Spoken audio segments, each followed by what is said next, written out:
During a course review, it's very important that reviewers provide helpful recommendations to improve the quality of the course.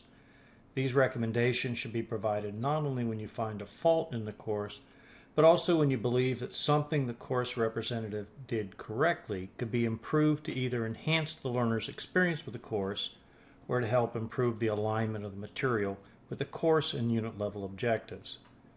In order to make helpful recommendations on ways to improve a particular course that you're reviewing, it's important to follow the Quality Matters formula, or an equation which each of the components adds up to a helpful recommendation.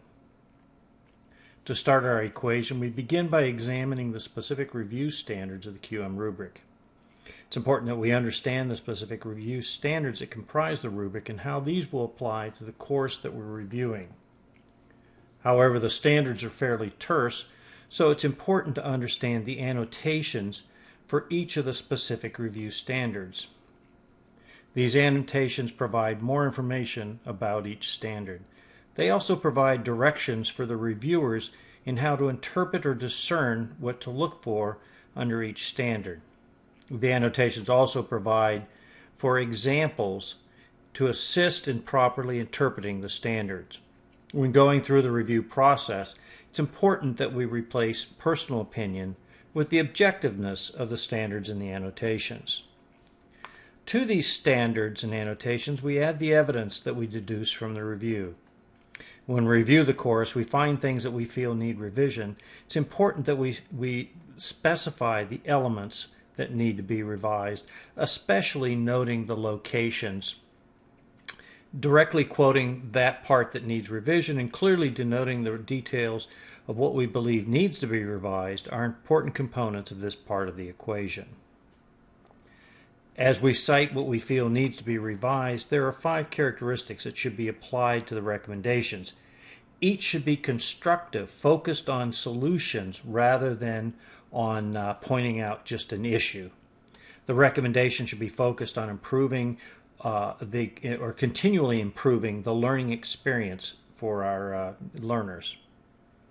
The recommendation should be specific. We need to specify precisely what we believe could be improved. This fits hand in glove with a measurable characteristic where it's important to discern if the recommendation has been implemented.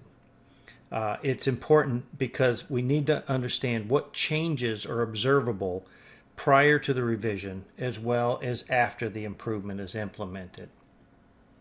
Our recommendations must be sensitive to their impact on the course representative. The QM fabric is meant to be applied in a collegial manner. Thus, we should word our recommendations in a manner that improves that atmosphere of mutual respect.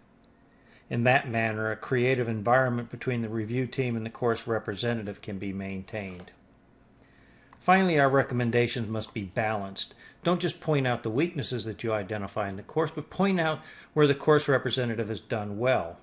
This balance supports the collegial spirit of the QM rubric, but also importantly provides for mutual respect that helps prevent an antagonistic relationship that might arise simply from the interaction between the course representative and a reviewer, who in some cases may not even be from the same university.